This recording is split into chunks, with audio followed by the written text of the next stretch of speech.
This episode of Crosscut Talks is supported by Alaska Airlines.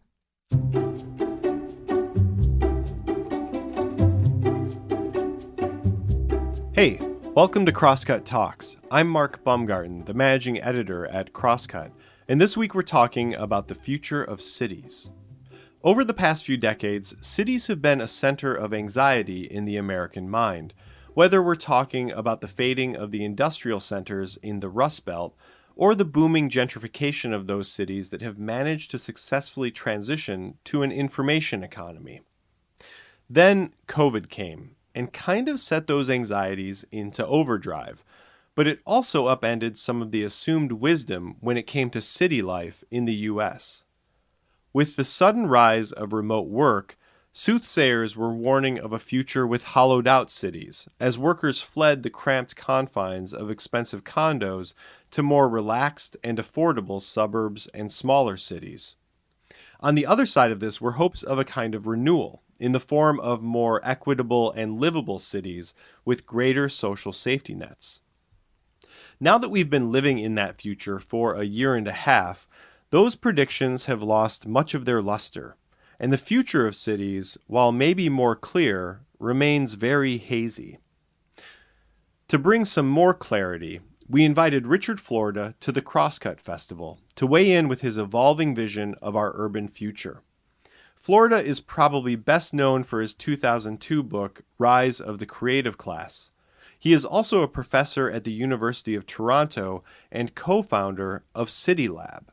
So, yeah, he thinks about cities a lot. One note here, in his conversation with Monica Nicholsberg of GeekWire, you'll hear Florida talk about what happens if COVID becomes endemic. And I think it's important to note that this conversation was happening in May, when hopes for herd immunity were higher.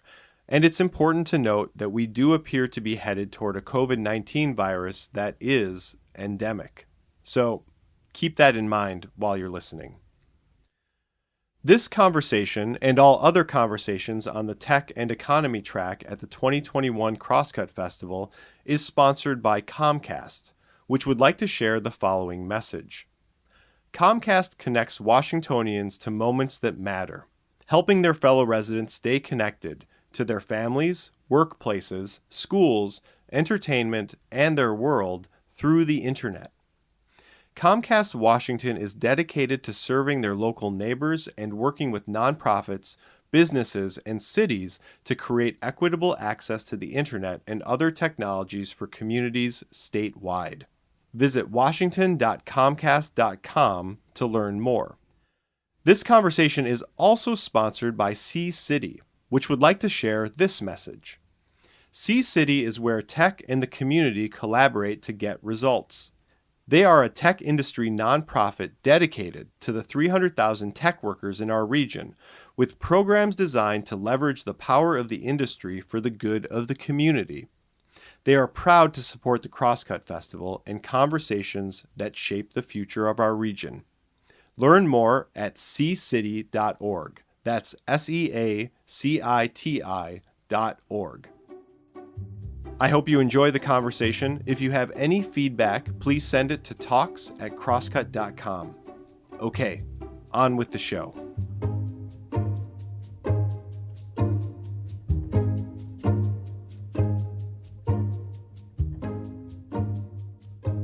Richard, thanks for being here. Oh, it's great to be with you, Monica. Thanks for having me. Absolutely. So I want to start out with a topic that's inspired a lot of hand-wringing and anxiety over the past year, this idea of the urban exodus.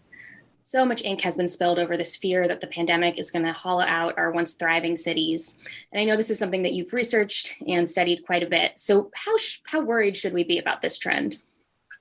Not. And I'm just amazed at the amount of gloom and doom pessimism that a pandemic like COVID-19, it's amazing. Like if you cycle back 13 months ago or so, roughly a year plus to last year, it was like, our cities are dead. They'll never come back. Like it was headline after headline, urban exodus, everyone's leaving. And, now a year later, even the places that the New York City tabloids that were sort of the first with this are saying, great summer in New York City comeback, Broadway's reopening. So I thought it was dumb at the time. I said it was dumb at the time. I have the great privilege to be able to actually research this. So, what's interesting is I never really looked at pandemics in history. Like, it's not something I studied in school or graduate school, or I taught my students, or that there's actually there's not even a big literature about it in urban affairs. But, if you look back at it, which I did a year ago, you'd see that, this urban exodus is temporary. People tend to leave cities, especially rich people. And they get a lot of attention, but there are two other kind of people who left cities. One is families. So we saw accelerated family formation moves. Like, if you have a kid or having another kid, or, you're thinking about a kid and you were thinking about moving sometime, you just move. And the other one was young people. Like, cities are filled with young people. Half the increase in cities over the past decade were young people, like in their 20s and early 30s. Well, a lot of students, a lot of young professionals, a lot of people moved home with mom and dad. So net, when you look at the data now that has been collected by organizations like Zillow, or people who've studied the U.S. Postal Service change of address forms, there's not that much change. There's been a little bit of outmigration from New York and San Francisco, but most of even that outmigration isn't people going to Miami and Austin. We talk about that later. It's really people going to the suburbs, and particularly the big one is like rural areas, like the Hudson Valley towns or the Hamptons. Like, they gained people, and the question is, how many of those people are there permanently, and how many of them actually, who are always splitting their time, how many of them kind of gravitate back? So net doesn't look like we had a great urban exodus. I think you've written about another factor that's also at play here, that while it's small, is a big deal for the tech industry and innovation economy. So when you're talking to tech entrepreneurs and venture capitalists, the few who are leaving these liberal coastal cities, what do they say is the main driving force behind their decision? Well, I'm talking to you today from Miami Beach, where we spend the winter. And this winter, I didn't have to go to worked remotely. So we spent the winter here. And so the two places people point to a lot are Austin and Miami. And I want to unpack them. First of all, Austin has long been a dominant tech hub. It's at least as liberal as San Francisco or New York. When I wrote Rise of the Creative Class 20 years ago, Austin scored second to San Francisco Bay Area on all of my indicators of tech hubbiness. I've been studying and visiting Austin. A guy who helped build Austin is a guy named George Kosmetsky. He happened to be a professor at Carnegie Mellon a long time ago. I taught at Carnegie Mellon I met George like 30 years ago. So Austin is a new tech hub 30 or 40 years in the making. Miami's different. And Miami, if you had asked me 5 or 10 years ago, I would have said, it's a nice place to go in the winter. It's warmer than Toronto, but it's never going to be a tech hub. And I think slowly but surely it started, and I've tracked some of this, but I think what's going on here is different. And I think part of it is taxes and the fact that, Trump got rid of this SALT deduction, which means the ability to deduct your state and local taxes from your federal return. So I think for rich people, that made a difference at the margin. I think, people realized they could work remotely, and some people like warm weather. Some people like resort living more, and especially people with families who might have gone to like an outlying suburb. Well, they think Miami or Coral Gables, or Palm Beach is a nice place to live. But I think there's something different going on. And I think what people are reacting to is the restrictions that went along with the pandemic. The kind of what they would consider the extremer lockdown restrictions that were put in place in San Francisco and New York that were quite very effective. I also see this there's a lot of Torontonians moving to Miami, a lot. I would say after New Yorkers, Torontonians are the next major group. When you sit down and ask these people who might be in the financial industries, the real estate industries, the tech industries, why are you moving to Miami? The answer that comes up is, I can live my life here. And I find this to be fascinating. So for me, to be honest, I've actually liked living here more than I thought. Our kids are in this little pod school, and they've gone to school every day. I've not gone to a store. I did go to the pharmacy, but I'm fully vaccinated a week ago to pick up a prescription. But I haven't gone to a store in a year. I've gotten everything delivered. I'm kind of really careful. My wife's really careful. We've never been in an inside restaurant. We've only met friends outside a few times. But what these folks keep saying to us is I like my personal liberty. I like my freedom. I can manage my own risk. So I think another part of this story that no one's talking about is that Silicon Valley, when I started to study it 30 or 40 years ago, was like an open frontier where people could do anything they want. And there was Ken Kesey and the Merry Pranksters and the Grateful Dead and Jobs and Wozniak, and nobody bothered you. New York was always a place like the craziest artists and creatives and innovators went. They could do their own thing. These were places that really risk-taking people would go. I think that Miami offers them that now. It's a place that risk oblivious people, that people who really want, and risk-taking people like entrepreneurs and innovators don't like restrictions. So I think the open climate here, the climate that allows you to manage your life or pursue your life or live your life freely is a big part of what's attracting people to Miami. So that's really fascinating. Is that a trend that we can expect to continue in the long term, or is it really tied to the pandemic and the temporary restrictions that more liberal coastal cities have put into place? This is a big question. If you believe, and I've read a lot of this, but I haven't made it. If you believe that the vaccines will get rid of this and say end of summer, it's gone, then I think all goes back close to normal. Although I think Miami does emerge as America's third great global city. I think it's New York, LA, and then Miami. Miami's just grown. It's a big city. It's 6 million plus people, the metro. It's always been a headquarters of Latin America. So I think Miami's status improves at the margin. But if you think this virus is endemic, and if you think it's seasonal and affected by cold weather, then it's a different calculus. And what got me so interested in this is, I love real estate. I'm like a real estate junkie. I read all these sites, and you read these things like somebody bought a house on Zoom for 20 million. And then the next week you write somebody bought a house on Zoom for 30 million. And then you read somebody bought a house on Zoom for 50 million. Why would people on a Zoom call? That's a lot of money, even for a rich person. So my hunch was that many of these people are hedging the downside risk, that they believe that this pandemic won't be over come the end of summer, that there will be flare-ups, that there will be seasonality. So I think, when I think about this sorting that we've seen from, talented people, if you will, high human capital people, highly educated people, techies and what I call the creative class, to the coastal cities, plus Austin, plus Denver. So the coastal cities like New York, Boston, Washington, and then, Seattle, Portland, San Francisco, LA, and then a few like Denver and, Austin in between. I think you can complicate that sort by saying now there are risk-averse places and risk-oriented places, and that we're seeing a new sorting based on that, particularly with highly ambitious, highly entrepreneurial people who tilt libertarian. I'm not saying that's everyone, but the Peter Thiels of the world who tilt libertarian. I think they are, and their counterparts in the finance markets and their counterparts in real estate, I think they are looking for places that allow them to undertake more risk. And to them, I think that's what the appeal of Florida, Elon Musk, that's what the appeal of Florida and Texas is. It isn't just low taxes.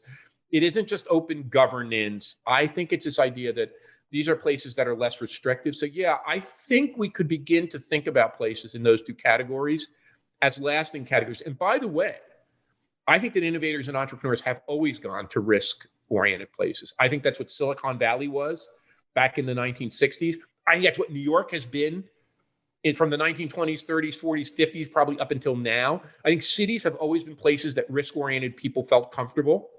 I think that now, though, we're seeing this different sorting. And yeah, I'm not saying it's going to be lasting, but it's something we should keep our eye on. So what does that mean for the Seattles and Portlands of the world that are known for more liberal policies and maybe tend to emulate European cities a little bit more than these more libertarian, risk-attracting towns? So I think that, look, Seattle, home to Microsoft, home to Amazon, a leading tech, it will be fine. San Francisco will, I look at the deltas in this. When people track, like the San Francisco Bay Area share of U.S. venture capital, and it goes from like 25% to 23%. And the next place is 10. San Francisco Bay Area isn't going anywhere. What you might see at the margin is a rise of a Miami, a little bit, but it's never going to be San Francisco. So I think the incumbent cities will do well. I think they might lose high. I think what remote work does is enable really rich people. So, if you own a hedge fund or an investment fund or a real estate fund or a tech company, You can move out of San Francisco or New York. You can move your residence to Florida or Texas, but you can keep your company there and you just pay less taxes, So I think remote enables that to happen, but I don't think it enables you to bust apart the cluster.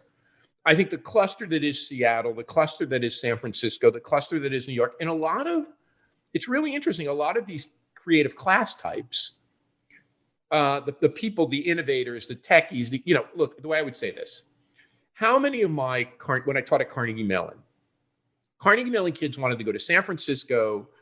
The number one destination they liked back then was Austin, even more than San Francisco. They kind of liked Boston. They liked DC.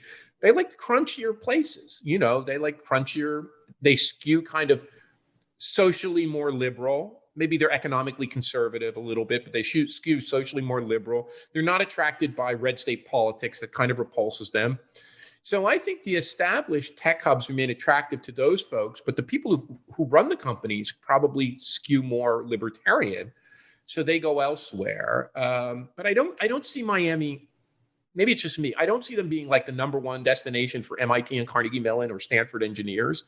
Now, maybe they could pick up like European or Latin. Like when I visited MIT as a visiting professor in 2019, in fall of 2019.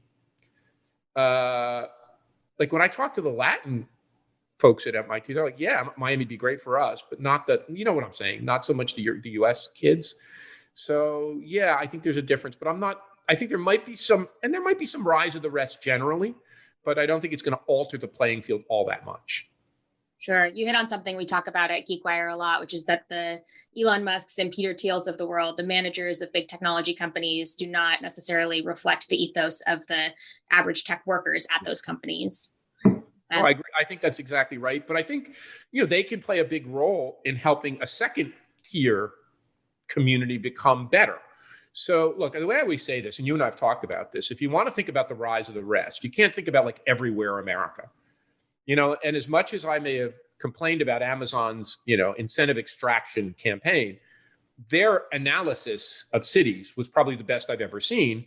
You look at that short list of the 20 finalists. What was it? Miami, Toronto, Denver, Austin, Dallas, I forget, Atlanta, Boston, Washington, D.C., New York, Philadelphia, that Indianapolis, Columbus, that's a pretty darn good list of the actual places that you think about. And I think one other thing, I think what the pandemic really does for like the regular professional tech worker, the GeekWire reader, I think a lot of those folks often are like rural areas. I think some of them like urbanism, especially when they're young in like a city like Seattle or San Francisco, or a lot of them love New York, Manhattan and Brooklyn.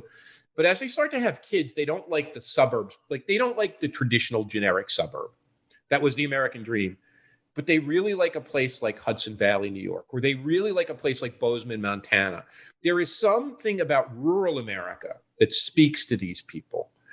And I think that's the other part of this, that I'm seeing a lot of that group of people, once they have a family, say, San Francisco's pricey, New York's pricey. I'm going to go to this really cool, small part of rural America, but a very hip part of rural America, a Bozeman, a Hudson Valley, kind of creative class rural America, and I'm going to start my life there. I think that's the other big change that the pandemic brings.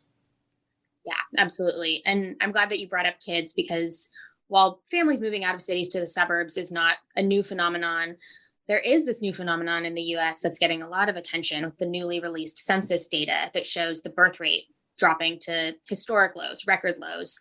And that's more acute in cities than anywhere else. So you touched on this briefly, but I wonder if you could tell me a little bit more about why kids are disappearing from America's cities and what's lost when they do. We've actually done research on this. So I actually did research on the US, and then the Swedes have like the best data in the world. And I have a Swedish colleague, Charlanda Melander. So we just wrote a paper on the declining fertility rate, birth rate in cities. So it's actually something I'm kind of dangerous. I know a little bit about. First of all, we've seen family size shrink over the course of the last century, right? That's as society's become developed. Gary Becker kind of invented this theory. It's society's become more development. You have fewer kids and you invest more in them, right? So my parents both had 7 kids on a side. I have 2, right? And, maybe if I was younger and could do it over, I'd have more kids, actually. I mean, they're great, but I didn't. I had kids older in life, and we have two, but anyway, we don't have seven. And nobody I know has seven. Maybe somebody has three, or one person I know has four. But so, yeah, I think there's a couple of reasons. One, people are postponing marriage. Like we just get married later, and you end up, we're on record at this. We had 17 IVFs because we postponed our family formation until we got older.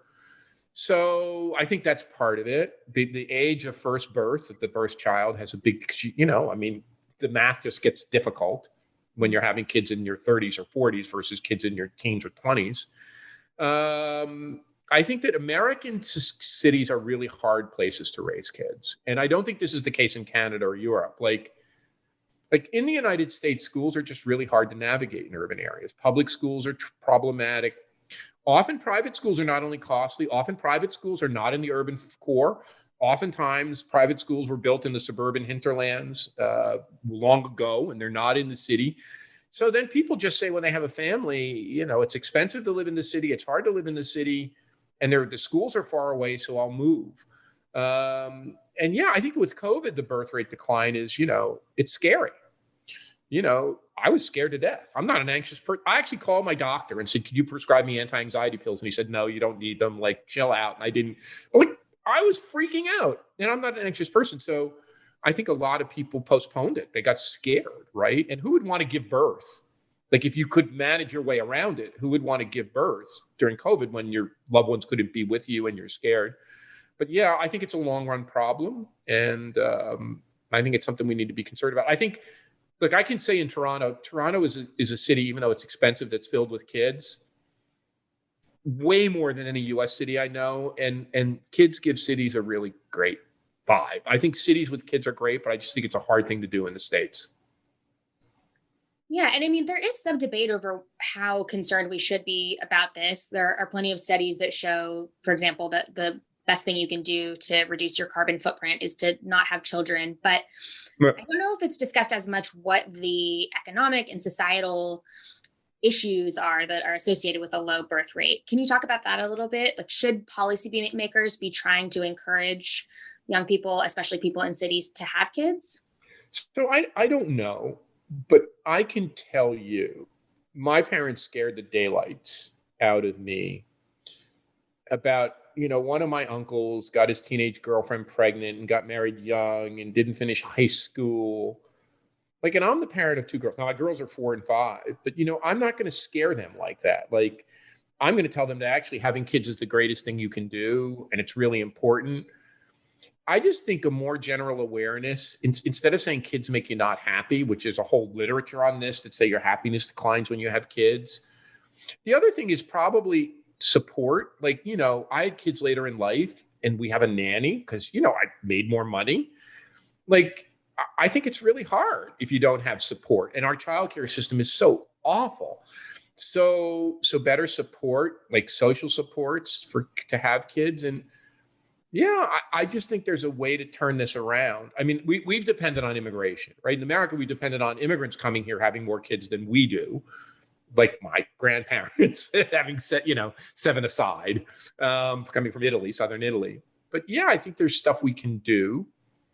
And I think we're better off for it. I think we've become a society. I hate to say this, Monica, and maybe somebody will chop my head off. I think we've become a society that's kind of biased against kids. We send out a message that it's hard, that it's hard work, that it's no fun, but also that it's expensive, that it ties you down, that it's an encumbrance on your personal freedom. And I'll tell you the truth. If my wife wasn't persevering and didn't have those 17 IVFs and was as chicken as I am and had given up, I would have missed the greatest joy of my life. And I'm a guy who said, I don't want kids, I'm fine with my profession, I'm self-actualizing. I would have missed the greatest joy of my life. So maybe that's what you should tell people. Like, these things are really miraculous and they're fantastic. And to build a society which reflects that, rather than a society that says, if you have these kids, you're going to give up something and it's going to be hard. I think it's more social, and the public policy is support, right? An ecosystem of childcare and support, but more it's a societal norm and a sense that having kids is a joyful experience. Well, as someone who's expecting their first, I'm happy to hear you say that. Oh, holy God, congratulations. And you're younger than me, so you did it right. Look, I don't know if there's right or David wrong. Letterman always said this, and I don't mean folks, I don't mean it. David Letterman always said this. If he had one thing to do over, he would have had more kids and more kids early. And I would say it, I agree. Well, many right ways to do it, but I appreciate you saying that. Switching gears a little bit. How do you expect the pandemic to change how we think about urban planning? Like, will we be able to look back on this moment in history as a time when our cities fundamentally changed? Well, first of all, I think we've gone overboard with public health. And that's hard to say now, even when the pandemic is still so serious. But look, I think we put public health in charge of too much. And we use 19th century public health tools to address the 21st. Like we never had the ability to work remotely like this before. We never had the ability to kind of shelter in place and to understand and have delivery and to have Zoom. So look, I think the first thing we have to do is put more urban planning and more economic development in the conversation. And you can almost look at societies where public health kind of controlled the conversation and they've had more problems. So I think the mental health effects, the physical health effects, the 400,000 backlog procedures in Ontario, Canada, where I live, those are big. The mental health effects, the effects on kids who weren't, especially high schoolers or early college students. I think we need to put more multidisciplinary approach with economists and economic development. I've been saying this. We need not only to plan to shut down a society, we need to plan to reopen a society. I think the city form stuff it's always the same, right? It's more light, it's more air, it's more outside. I think those are the things that will last. The restaurants outside, the more bike lane. That was the accelerant, right? That was already happening, but it's now accelerated and enabled mayors and city councils to do that. I think the big change in cities is going to be the change in the central business district. I think the central business district is kind of the last hangover of the industrial age where we packed and stacked people in these towers. And I think the central business district is going to change, and we're going to have more interweaving of living and working. I don't know if that's going to come as a result of changes in urban planning, but it's going to come as a result of changes in what we live. Like, I would say the pandemic has allowed knowledge workers, the 20% to third of us who do knowledge, professional, technical, engineering, scientific, creative work. It's enabled us to dictate the terms of work a little bit more. And I think that search for work-life balance is going to become more important. So will those knowledge worker jobs not be returning to cities, at least not to their downtown cores? Well, I think that these are changes at the margin. So let's say before the pandemic, 5% of us worked remotely full time, and now maybe 20% of us can. And the people who are likely to work remotely are like me and you. We're different ages, but you're having a child. I have 2 kids. The people who have families are more likely to say, I want to work remote. I want to spend more time with the kids. I want more space, right? Mm-hmm. I want more affordable house. That's what every survey of remote workers. I want more space. I want more affordable housing. I want to spend more time with my kids. They also the same thing. For young people, though, who are embarking on their career, they're going to do what they've done in the wake of every other pandemic, going back to the Middle Ages, is zoom back to cities, as they are already doing, because that's where the jobs are, that's where the better wages are, and that's where more young people are, dating and mating market. So I think what happens is the office and the central business district have to become a better place. They're pretty horrible. Now, central business districts have been changing. They've been getting better. They've been getting more mixed use. They've been getting better restaurants, not just grab and go. But even if you look at tech companies, they're not really in the big office tower districts. They're in the neighborhoods adjacent, San Francisco's Mission and Soma. Lake Union in Seattle and those areas, not necessarily the downtown core per se. In New York, they're in Soho and Tribeca and Chelsea and parts of Brooklyn, not in Midtown in the financial district. So I think we see those central business districts start to change. And I think, I've been writing a lot about this. The office is more like a place to meet and have social context, not just plug in your laptop and sit there and work. So, and I think the whole business district becomes much more of a live-work neighborhood, 24/7, vibrant. And so your day at the office isn't a day at the office. It's like a local business trip where you go, you grab coffee, you meet with some people, you then go to the office and have a meeting, and you then, go back and have lunch with people and the same thing. And I also think the office, its experience gets spread out. So partly the office is in your house, Partly the office is in this downtown place where lots of people come, but partly the office is a co-working space close to where you live if you live in a suburb. And, the research that comes out of this shows like 25% of people who work at home work in a co-working space. Remote workers work in a co-working space. They work in an office. 22% of them work in a coffee shop or similar. And a whole bunch of them work with somebody else in somebody else's house. So it's not like they're just chained to the house. So I think that the work experience becomes more flexible, and you work not just in one place, but in multiple places, including your home.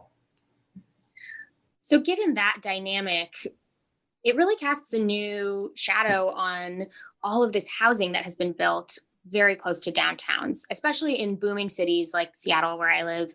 We've seen this just explosion of market rate housing, expensive condos being built, clustered right around downtown, with the idea that these well-paid, well-heeled workers are going to want to live really close to the place that they have to be working every single day. Are those developments in jeopardy now that we're seeing this really rapid transformation of the way that knowledge workers work? Well, I think urban living is a price point issue. When people ask me about why is everyone leaving New York, I always give the same answer. I probably prefer to live in New York City than any place in the world. All I need is a 4 or 5 bedroom apartment or townhouse that I could afford. That would be the same price as a 4 or 5 bedroom house in an affordable city. You give me that, I'm fine. And I'll bet there are a lot of other people. So it's price. Those apartments. And I think the idea of marketing, whether it's Seattle or San Francisco or New York, to the globe, it was just stupid.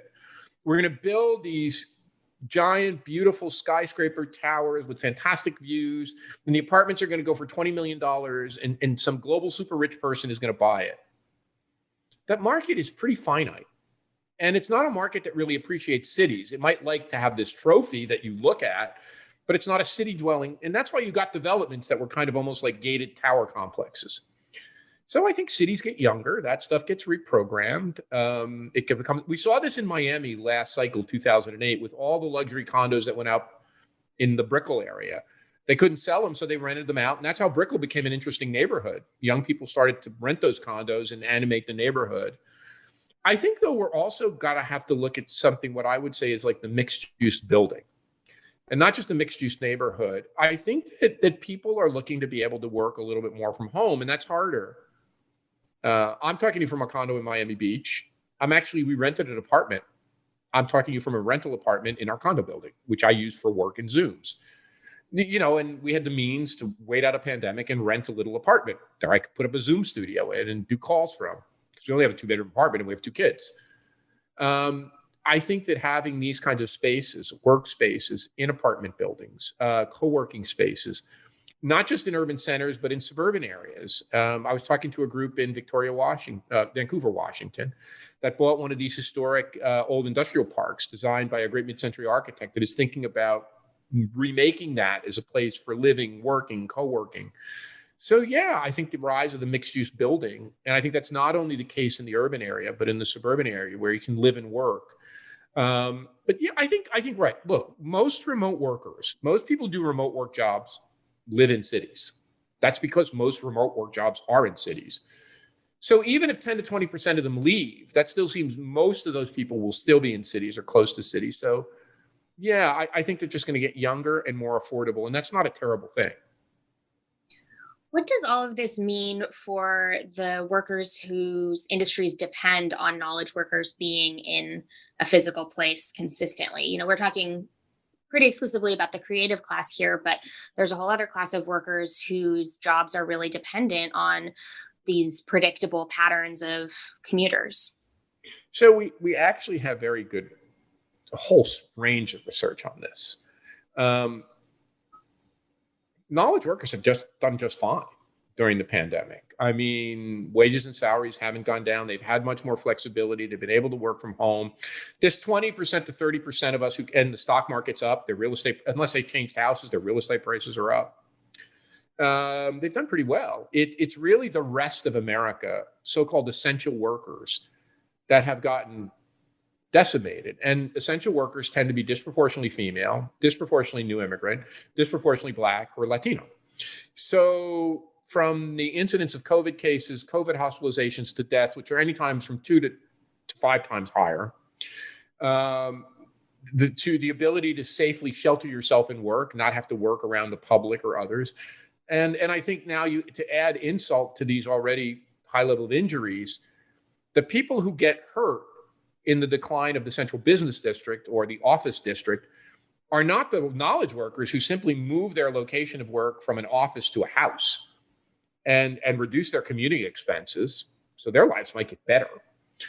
It's the essential workers who work in the restaurants, retail shops, all of the service ecosystem that services that, who've been destroyed, who've seen their livelihoods destroyed. So yeah, and the research been done, the economics research was a group out of the University of California, San Diego, and elsewhere, just shows the big impact of the decline of remote work and the decline of the office district isn't on professional workers, it's on essential workers. So it's a big deal, and it's quite terrible, quite tragic.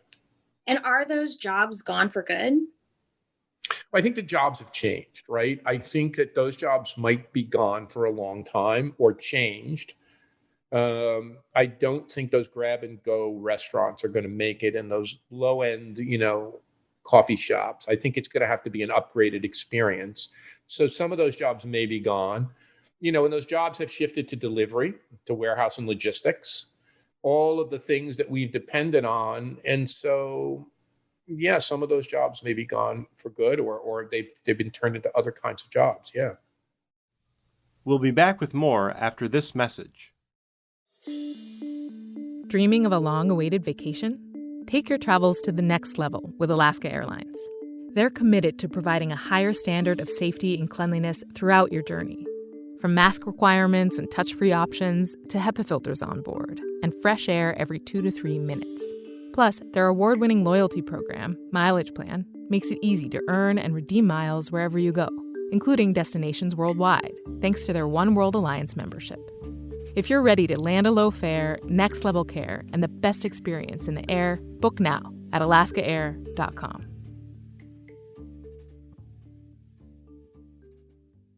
So what can policymakers do to help those people who are not looking at a return to work anytime soon?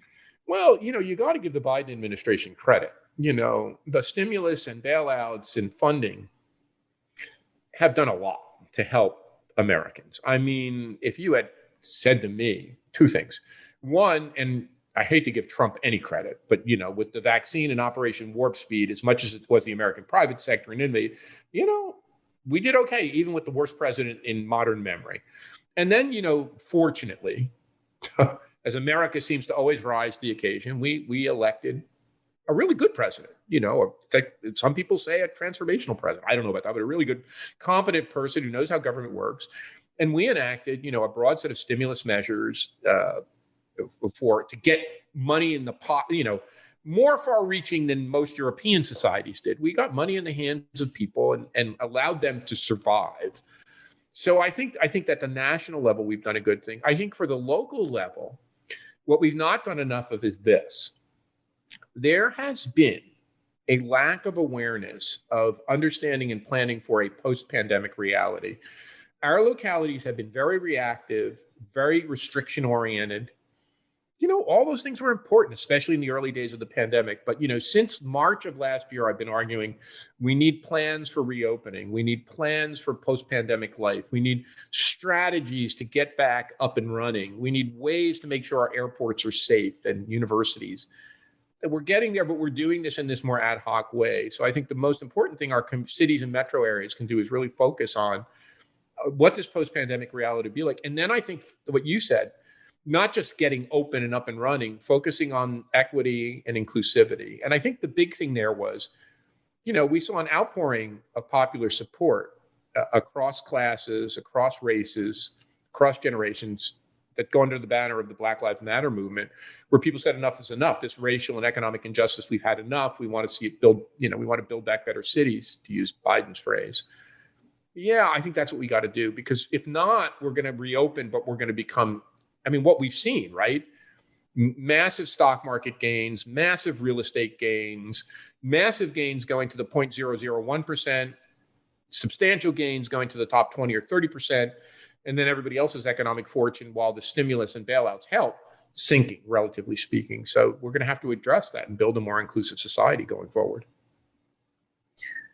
So maybe you've already answered this, but as we hopefully enter this final chapter of the pandemic, what do you see as the number one challenge that our cities need to overcome? Well, the one that really worries me is it's really two sides of the same coin.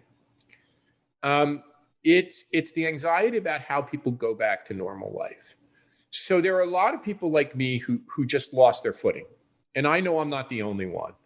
Like, I've still not been on a plane. I don't know when I'm going to be ready. I was to one meeting that was sort of quasi indoors. It was with a 93-year-old man who was also vaccinated, and we sat in his hotel room, and I was still scared. He wasn't. I don't think I'm the only one. There are a lot of people who just don't have their mojo back. And it's like a post-traumatic stress. Someone said to me, who's a psychologist, it's kind of what prisoner release, when you release somebody from jail, it takes a long time. And there's been studies of this. So that's one. The other one, I think, is this just disorder, what I would call that is plaguing our cities. Crime rate, violent crime rate, petty crime, what one downtown expert I know calls the downtown disorder. And I think what's happened is the pandemic removed the kind of classic Jane Jacobs eyes on the street. Our cities were not just vacant. People came back, but they weren't as occupied as they were. And into the lurch go the risk oblivious. I mean, who are the ones that are going to go back to the city? It's the people who have no sense of risk, and they're just risk oblivious. So in a way, our cities are occupied by the risk oblivious. And I hear people, in Miami Beach, people talk all the time about the chronic spring break and the partying and how much they don't like it, and the people in the apartment chairs. In New York, you hear people talking about, well, I feel danger on the subway, particularly young women. I don't feel as comfortable as I used to be. I feel a little bit, it's more dangerous.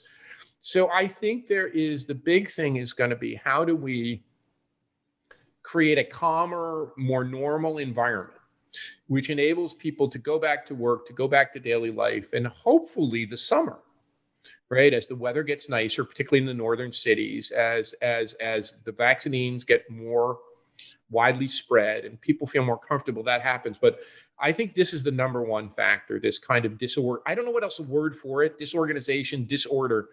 And it's happening. It's not just in a few cities, it's San Francisco, LA, Seattle, Portland, New York, Toronto, Miami. Everyone has a kind of different expression of this. So that's what I think. And it is not a law and order thing. You're not going to put the cops on the street and fix it. It really is a question of getting people the Jane Jacobs kind of natural rhythm of cities back. And that might take longer than we think. Well, on the flip side, what makes you most optimistic about this next chapter? I mean, look, so I don't cry easily. When I went to get my vaccine in the Unidad Community Center in Miami Beach, I walked up to this place and I saw Haitian, Latino, Latin, African-American, EMTs, emergency personnel, fire, because it was above the firehouses where they stored the vaccine, and doctors and nurses. And I started bawling my eyes out. And I said, why am I crying? And what came back into my head was my dad, 7th grade educated guy, Italian-American, who literally enlisted in the U.S. Army the day Pearl Harbor was attacked. And he told me this story. He said, Rich, never underestimate the ability of America to turn around. He said, I enlisted, they gave me a stick and a doughboy helmet from World War I and said, Lou, go train in Fort Dix or wherever he had to go. And he said, by the time we disembarked to go to England to then storm the beaches at Normandy, you could see the Navy transports coming with tanks and guns and everything we needed, field hospitals and encampments and everything you could imagine an army would need, we had. And I saw them. I'd never seen this. I'm born in 1957, Monica. I've never seen America through my father's eyes. I always saw America that people questioned. To see the way we mobilized, created this vaccine, But then the distribution, which wasn't like some government-run program, it was these volunteers coming from just out of the woodwork. I was bawling my eyes out. Like I was never happier. So that's what makes me optimistic, that if we could do this, we can do anything. And that's not like Pollyanna bullshit. Like if we could do that, and I think that's got to give us more. I've heard people your age say, this is the first time I've seen anything in America that I can really say I'm super proud of. So yeah, that's what gives me optimism. And I think the fact that I think when we look back, like, when you're now pending new arrival is older, my kids are older. When we look back, I think we're gonna forget a lot of the pandemic, because that's how we are as humans. They called the Spanish flu the pandemic. These RNA vaccines, these genetic vaccines that we invented and then rolled out so quickly are going to change the way my dad said penicillin and the polio vaccine. We're going to look back at this and go, this was an incredible moment of innovation. And they changed the way we treat malaria and multiple sclerosis and maybe cancer.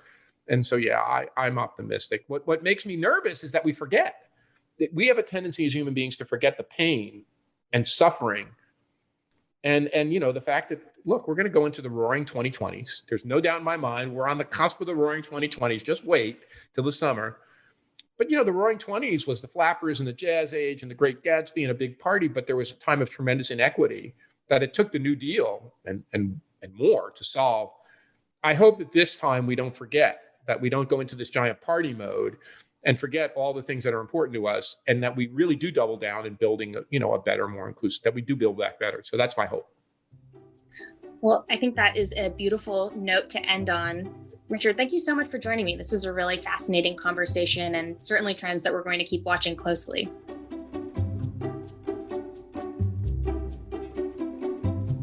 And that's it for this week's episode. Thanks to Richard and Monica for the talk. And thanks also to the folks in the audience who asked questions. If you'd like to be one of those audience members for a future Crosscut event, go to crosscut.com/events. This episode of Crosscut Talks was engineered by Sarah Bernard. The live recording was engineered by Rusty Bacall and Victoria Ralph, and the event was produced by Jake Newman and Andrea O'Meara. Ann Krisnovich and Mo Cloud managed our audience engagement. If you'd like to subscribe to Crosscut Talks, you can do just that on Apple Podcasts, Spotify, Stitcher, or wherever you listen. For the latest political, environmental, and culture news from the Pacific Northwest, visit crosscut.com. And if you would like to support the work that we do at Crosscut, whether it's the live events we host every month or the in-depth reporting we deliver every day, go to crosscut.com/donate. Crosscut Talks is a product of Cascade Public Media.